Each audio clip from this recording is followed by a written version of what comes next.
to another insightful and exciting episode of Me and My Health Up. I'm your host, Anthony Harcher, a clinical nutritionist and lifestyle medicine specialist. Today we have another very special guest, and it's Jill Ogle. And Jill Ogle has had 20 years in holistic health experience. And she is a coach in this field, and she brings so much wisdom in terms of working with the greats of Joe Dispenza, Dr. John Demartini. She's worked with these institutes. She understands the work, studied the work, and she passes all this knowledge as well as her own health experience knowledge with her clients. And we're blessed to have Jill today to pass on her wisdom as to how she's healed herself and how you can heal yourself. So without much further ado, I'd love to welcome you into the discussion I'm having with Jill Ogle. Welcome on the Me and My Health Up podcast. How are you, Jill? I'm good, thank you, Anthony. How are you? It's nice to see you. Yeah, it's fantastic to see you and great to have you on. I've been following you on TikTok and love the messages you've had to share with all the TikTok followers. Looking forward to having this conversation because we've had previous conversations around your health and your health challenges and how you've really navigated through these health challenges. So really keen for you to pass this inspiration onto the listeners of Me and My Health Up. So let's start with your story as to how you've arrived at what you're doing today. Yeah, thank you, Anthony. Yeah, so I mean, like many people, I guess, had some childhood traumas that I experienced. And, you know, my dad was actually sick from when I was a young age. And then when I was about 12, I started having chronic pain. And so mum took me to the doctors and they tested me for rheumatoid arthritis, and that was negative, and that's kind of where it stopped. Like there was no investigation after that. So I had this chronic pain in my hands from age 12, and then, you know, in my teenage years I had fatigue issues, I had iron issues, you know, I went to doctors and I fell through the cracks, I think, a bit. And I think it's a very common thing for people to fall through the cracks and not have a proper diagnosis or a proper understanding of what it means to be healthy and how to sort these issues at an early point before they escalate into something greater. And so I actually went 30 odd years of trying to understand what was going on with my body, trying to find solutions. I ended up with 5 autoimmune diseases, Hashimoto's, I've got thyroid cancer, you know, so all of these things were kind of accumulating because, you know, nothing really happened after that sort of first instance of like, no, it's not rheumatoid arthritis. It's like, so that was it. But yeah, throughout my teenage years, I had fatigue issues. I had brain fog. I went from being like this super smart little kiddo who loved doing her much older brother's maths homework for fun to, you know, not being able to concentrate and being really foggy and not being able to think clearly and feeling really kind of doughy. Then I was diagnosed with fibromyalgia in my early 20s, and that kind of explained things in terms of like why I was in so much pain, why I was experiencing all this fatigue. And I've basically been in constant pain since 12 in some form or another. It's far less now than what it was. At one point, my niece jumped up on my lap and I nearly threw her across the room because because she landed on my lap, and it was just this excruciating pain that sort of shot through my body. So it was a journey of going through the medical system and not being able to find the appropriate help. And quite honestly, most doctors not having a clue about anything. The amount of times that I've had my thyroid tested over the years and the doctors have said, yeah, you're fine, but I've got Hashimoto's. I've actually got thyroid cancer. Like there's nothing fine about that. And so that comes back to a lack of understanding around proper testing. And there just seems to be this mass negligence or misinformation that runs through the medical system. And so, you know, you've really got to become your own doctor. You've really got to become your own physician and learn how the body works and learn, you know, how to read tests and how to sort of decipher the information yourself. When my dad died in 2007, I was awoken to, you know, the possibility of the mind-body connection and how the power of the mind, we have the ability to heal ourselves through the power of the mind. And that was a huge awakening for me. And so that led me down this path of wanting to understand, like first it was the, you know, the positive thinking crap that's out there, you know, like if you just think positive, everything will be okay.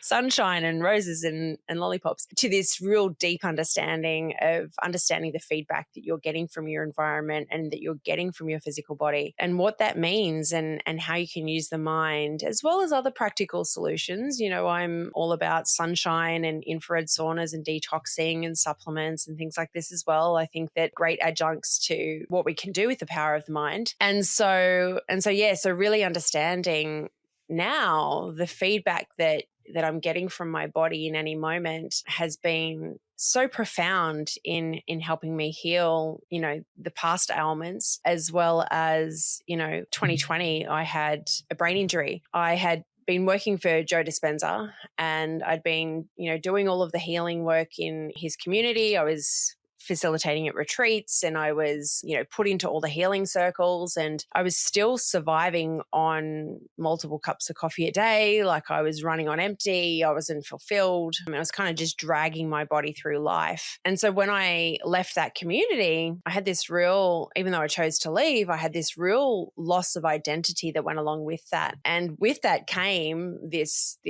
loss of cognition, loss of memory. I had aphasia. I couldn't find words. I would type texts to send to people and I'd look at the text and it would just be a jumble of words, letters, it didn't even make sense. And I healed that by understanding that the cause of that was the loss of identity from leaving the community, Joe's community. So once you make these connections and you understand the feedback back that your body's giving to you, you're able to decipher where that emotional content's coming from, heal that emotional content at the root cause, and then transform your health. That's a lot, but it's been a massive journey of undiagnosed, misdiagnosed, through the medical system. And I do like putting a label on things in terms of a diagnosis, simply because that gives us an understanding of where that we can then look at the psychosomatic involvement and understand where that's come from from an emotional perspective. As I'm sure you understand, everything starts at an emotional level and then we're impacted from there. So, not everyone has a vaccine injury. Not everyone has a food allergy. Not everyone has, things that don't agree with them. So it starts at the emotional level and then we become more susceptible to these environmental toxins on top of that. Yeah. A lot in terms of your journey and how you've really, come about empowering yourself and, just incrementally looking for ways to manage your health conditions. What stood out to you along that way as to, I guess, wow, I didn't know this existed, or wow, this has had a profound impact on me in terms of change and the way I feel around my fatigue and how I'm managing the conditions? Was there anything along that way that really stood out for you? There's been a few things, and I just want to say that it wasn't ever about managing my health. It was really about healing my body. And I want to make that distinction because I think there's a lot of people out there that are really trying to manage symptoms and they're trying to keep their head above water and they're just trying to survive. Whereas my goal was always and is always healing and thriving and not needing to manage my health, but actually just functioning well. And yeah, there's been many things actually that have stood out along the way. As I mentioned to you just before we came on, pretty much at this point, anything that the general medical system tells me, I'm going to do the opposite. So, whatever they recommend, I'm like, okay, what is the opposite of that? I'm going to do that. It's crazy out there. I mean, they're just completely rogue. There's no, follow the science. You can follow the money. I mean, there's no... Well, I think, Jill, because you've raised a really important point. So in the medical profession, they will tell you a lot of things around this condition cannot be healed, right? You can only manage it. And if you think from a pharmaceutical point of view, they want that outcome. They want you to just get on the management side of things. They don't want you to heal from it because you stop taking the drug. And so I can see how then think, well, if they tell me this, then that's just going to manage the condition. Whereas if I do the opposite, that's probably going to heal it. And I personally have had that experience where I've done the opposite and I've started to reverse the condition. I think it's a language that they're, I guess, conform to or buy into because it supports the medical model, the pharmaceutical model. Yeah. And I mean, if you want to go back to the medical schools and where they kind of changed, it was the Rockefellers got involved and, were involved with the curriculum and they're involved with Big Pharma. And I mean, you could go on and on and on, but basically it's a very corrupt system and it's got nothing to do with health. And, I don't want to knock it completely because I think if you need a surgery if there's, something like that level of trauma where you need a surgery or you need that kind of intervention, I think there's use. But in terms of healthy thrival, we know that there's a myriad of cures for cancer. So why are we still having this conversation about why can't we find a cure for cancer? People are healing from cancer all of the time. It's happening daily. I would argue it's happening every second of every day. So to continue that old BS paradigm of the incurable, one of my mentors says that incurable just means curable from within. And that resonates with me because I don't think there's anything on the planet that you cannot overcome. It doesn't matter how sick you are, what you've been through, you can absolutely heal. A friend of mine had cancer as a baby and he was raised organic vegan, and he got cancer again in his early 20s. So, it wasn't about the vegan diet. And he found it wasn't about the diet at all. It was about, the sunshine and getting exposure to the sun and removing ourselves from this non-native EMF environment that we're in. If you want to talk COVID conspiracies, why did, the entire planet break out when we had the introduction of 5G? I mean, there's a great book called The Invisible Rainbow that talks about how every time there's been a new non-native EMF introduced into our environment, there's been an outbreak of some sort. So there's all these rubbish stories that we're told. I'm a firm believer in terrain theory. I don't believe germ theory at all. I don't believe I can cough on you and make you sick. I believe it's toxicity, and I believe that toxicity is the thing that makes us unwell, and that starts at an emotional level. So it's an emotional toxin, and then the environmental toxins impact on top of that. And so the more we can detox emotionally and physically, the more we're going to clean our terrain and have a healthy lifestyle. That's when you move from trying to manage your health and just actually thriving. So so to come back, I mean, don't believe what the medical system tells you. Do your own research. Sunshine is not the devil. We've been worshipping the sun for thousands of years.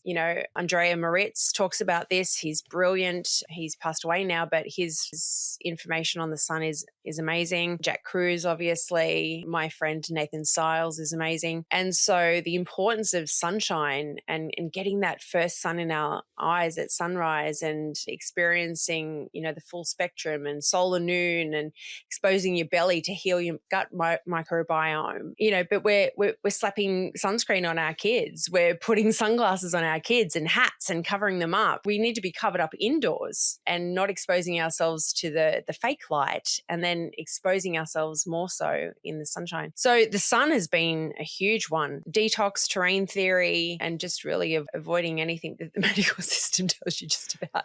They've been so important. And of course, the power of the mind is the first step for me. That's the first thing to address. Yeah. Yes, I'm really keen to circle back to the power of the mind and emotional health. Because, when we're talking cancer and disease, it's essentially miscommunication and, miscommunication with the environment, miscommunication between the mind and body. And so we need to improve that communication. As you shared, the sun really helps the body in terms of understanding where it is and what it's to do at that particular time of the day and season. Yeah, exactly. This whole thing of, covering up, again, we're going to cause miscommunication with the environment. We have covering up between the mind and body through, I guess, personas and not knowing our identity and things that you've touched on. So really keen to explore that. I really just wanted to dig a little deeper into, is it terrain theory? I haven't come across it, so please share. Yeah. So Dr. Tom Cowan is probably the person that you want to explore in terms of this. So terrain theory is basically the idea that it's the opposite of germ theory. Germ theory is that things coming to attack you and germs coming to attack you. If I cough on you, you're going to get sick. Terrain theory, and this is where the jabs come in as well, right? Because you've got to protect yourself from the germs. Terrain theory is about cleaning your vessel. It's about your terrain. It's about your physical body. And the more that you can clean that vessel and detox and, have a healthy terrain, then you're less likely to have physical ailments. The metaphor that I've heard Tom use before is he says that if you were to see a pot of dolphins in the ocean and one of them got sick and then another one got sick and then another one got sick, would you think that, the first dolphin coughed on the other dolphin and got them sick? Or would you think, oh shit, Exxon's dumped oil into the ocean and they're become sick because of the toxins in their environment? So it's a toxin-based theory rather than a germ theory. And, that's to say that we're still being attacked, but we're being attacked by toxins. And when you understand this at a deep level, it blows the entire pharmaceutical company theme out of the water, because there's nothing to catch. So you can't inject health, right? You can't inject health. You can't inject something to protect yourself from health. That's just more toxicity. And you can see this. You can see this happening with people getting the COVID jabs, and they're the ones that are getting COVID, right? So it's actually an increase in the level of toxicity in our environment that causes us to, start to sneeze, to express, to detox, to cough, fevers, where we're trying to expel the toxicity from our body. So why does it seem like multiple people get sick in the one environment where you're exposed to a toxin in the same environment? Why do some people experience detox symptoms and not others? Well, it depends on the other level of toxicity in the body. If you go back and have a look, they've never been able to prove contagion. They tried. They took mucus from horses and injected them into other horses to try and make them sick. It's not been possible to prove the contagion theory. And during COVID, I was very unwell. I had the brain thing. I had very low immune function, and I took no precautions. I didn't wear a mask. I hugged everyone. I was out and about. I never used hand sanitizer. I never did anything. What I did do was I was at the sauna every day. I was detoxing my body. So why didn't I get sick? If I had no immune function, right, in the germ theory terms, if I had no immune function and I was constantly being exposed to this outrageously violent virus, how come I didn't catch it? Right? So it's not about the germs, it's about the toxicity. And so that's the basis of it. But yeah, Tom Cowan is fantastic if you want to dive deeper. Makes sense.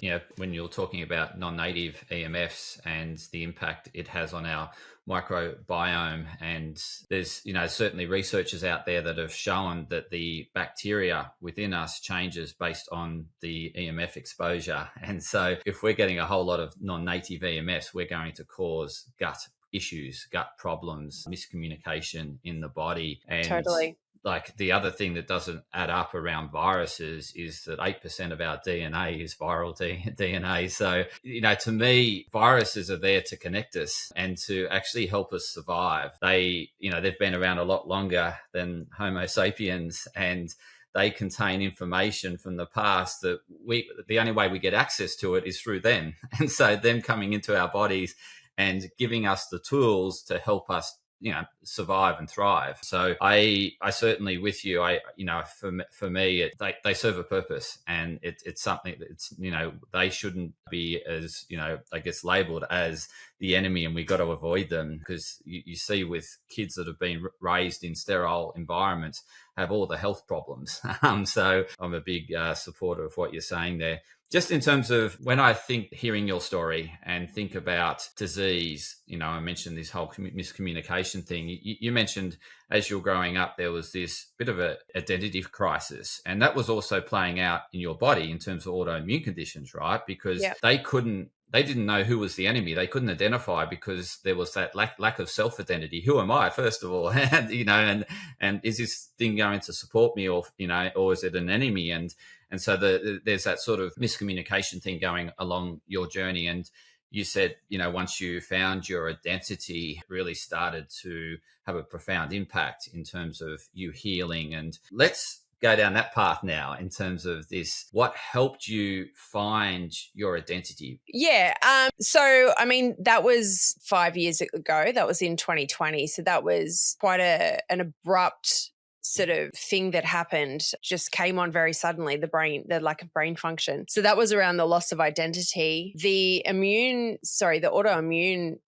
issues that I had from like age 12. So autoimmune's all about judgment of self, judgment of others. So yeah, absolutely. There was like lack of solid identity there because I didn't like myself and I didn't know who I was. And when you experience certain childhood traumas, if you haven't dealt with those traumas, you can really feel quite worthless. And again, that's not the truth. That is absolutely not the truth. You can certainly heal from absolutely anything, like I've said. So the autoimmune issues that I experienced and over that kind of couple of decades really was primarily around judgment of self, judgment of others. And it's not just and I know people listening to this might think, oh well, I judge and I don't have autoimmune. It's a real chronic judgment. Like it's not just I shouldn't have done that. It's like you really attack yourself. It's really a heavy duty kind of judgment. It's not just a flippant thing. It's like all day, every day, self-judgment, self-loathing, the autoimmune connection. But healing the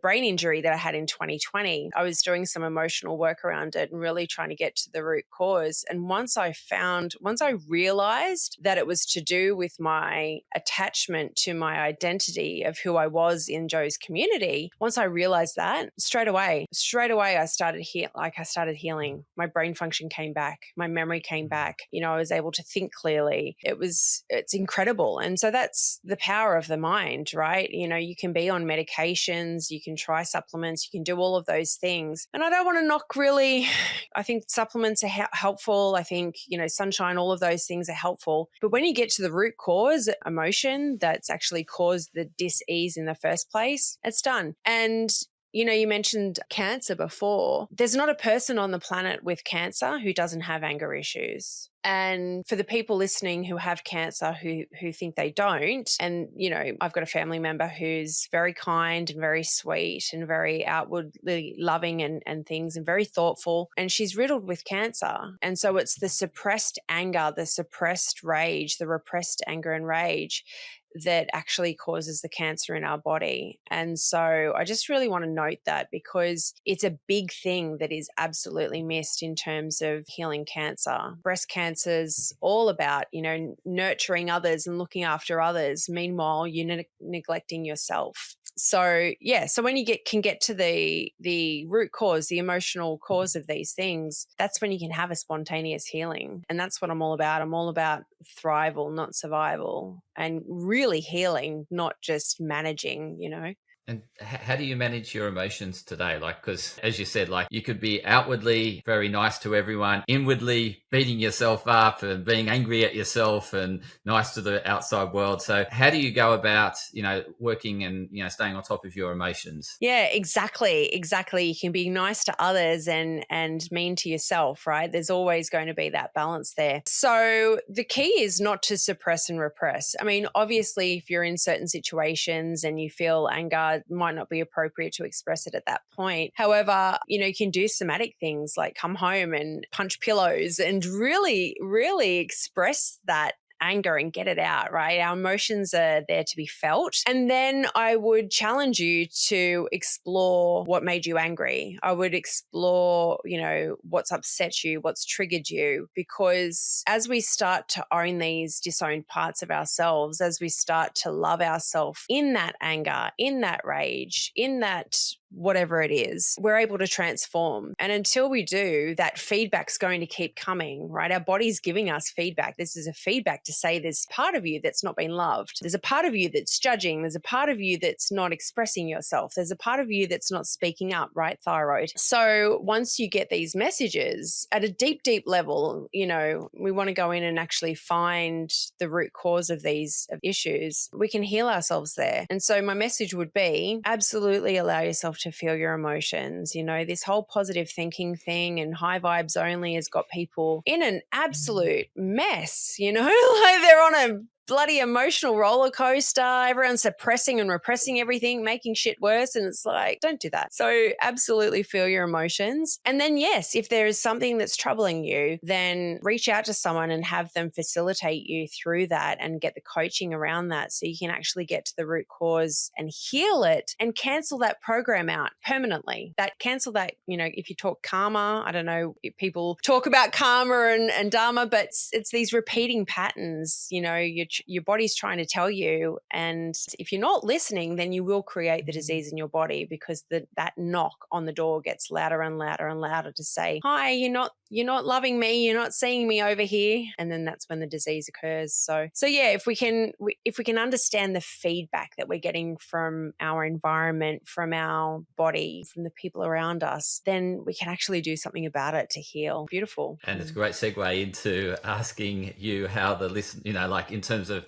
how the listeners can seek, get help for that next step, in terms of if they're struggling to, get through their emotions and work through it and heal themselves from within. You're obviously a great coach in this space. So how can the listeners best connect with you, and maybe share a little bit more about how you work with your clients? Yeah. So there's two ways that I currently work with people. It's either one-on-one. I only take a few people at a time, max at 5. And so you can work with me one-on-one with private sessions, or I have a community where we meet each week. We have a training lesson one week and then a Q&A session the next week. So it depends on what format you prefer. If you've got a serious health condition, then I would highly recommend the one-on-one coaching. If you're working through something a bit milder and just want to work through your emotions and understand yourself better and maybe move out of imposter syndrome and self-sabotage, things like this, then the membership community is perfect. I will be having retreats potentially later this year, so that will be so fun. I'm really looking forward to that. But yeah, at the moment it's the one-on-one and the membership. And like some of the results coming out of my membership community, like I had a guy who had back surgery in 2018. He was doing Joe Dispenza's meditations for that period of time and had no results. And then 2 months into my program, he's completely pain-free. So this is what I mean. Like when you get to the root cause, you can really turn it around really quickly. What's the best way the listeners can connect with you? Yes. So jillogle.com is my website. You can find me there. All of the links to my socials are there. I have a Facebook group if you'd like to be a member of the Facebook group. It's a great community where I share information regularly. But yeah, all of the information's jillogle.com. And TikTok? TikTok. What's your TikTok handle? TikTok is Love Jill Ogle. I love Jill. I love that. Love Jill. All of my handles are Love Jill Ogle. Well, I've been banned that many times that I kind of ran out of like iterations, and I was like, what can I do here? And so I sign my emails. I sign off as Love Jill.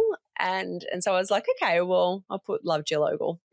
Lovely. For the listeners and viewers, I'll include those links directly into the show notes. And thoroughly recommend you reach out and connect with Jill. I follow her on TikTok, and she has such great insights regularly. Actually, I get regular insights multiple times a week. So please, follow it at or whatever it is. Love Jill Ogle is where you'll find her. And thank you so much, Jill, for coming on the show and really imparting your wisdom, being so open with your, and it's just amazing to hear that you've healed self and now you're healing others, which is just so beautiful that you're passing, I guess, all that experience and knowledge that you've accumulated in terms of healing yourself onto helping others through their healing journey. So I really love the conversation we've had today. So thank you. Thanks, Anthony. It's so great to be on. And I wouldn't be able to do what I do without having the experiences I've had. And that goes for everyone out there. It's just you've got to find that message within it, the meaning within it. So thank you. You're welcome. And to the listeners and viewers, please share this with others that you know that are on a healing journey,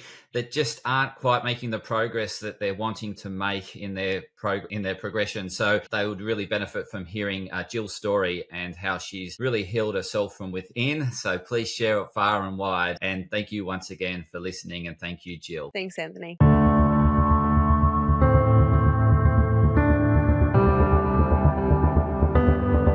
Podcast disclaimer. This podcast and any information, advice, opinions, or statements within it do not constitute medical, healthcare, or professional advice and are provided for general information purposes only. All care is taken in the preparation of the information in this podcast. Connected Wellness Proprietary Limited, operating under the brand me&my Health Up, does not make any representations or give any warranties about its accuracy, reliability, completeness, or suitability for any particular purpose. This podcast and any information, advice, opinions, or statements within it are not to be used as a substitute for professional, medical, psychological, psychiatric, or any other mental health care or healthcare in general. me&my Health Up recommends you seek the advice of a doctor or qualified health provider with any questions you may have regarding a medical condition. Inform your doctor of any changes that you may to your lifestyle and discuss these with your doctor. Do not disregard medical advice or delay visiting a medical professional because of something you hear in this podcast. This podcast has been carefully prepared on the basis of current information. Changes in circumstances after publication may affect the accuracy of this information. To the maximum extent permitted by the law, me&my Health Up disclaims any such representations or warranties to the completeness, accuracy, merchantability, or fitness for purpose of this podcast and will not be liable for any expenses, losses, damages incurred, indirect or consequential damages or costs that may be incurred as a result of the information being inaccurate or incomplete in any way and for any reason. No part of this podcast can be reproduced, redistributed, published, copied, or duplicated in a form without prior permission of me&my Health Up.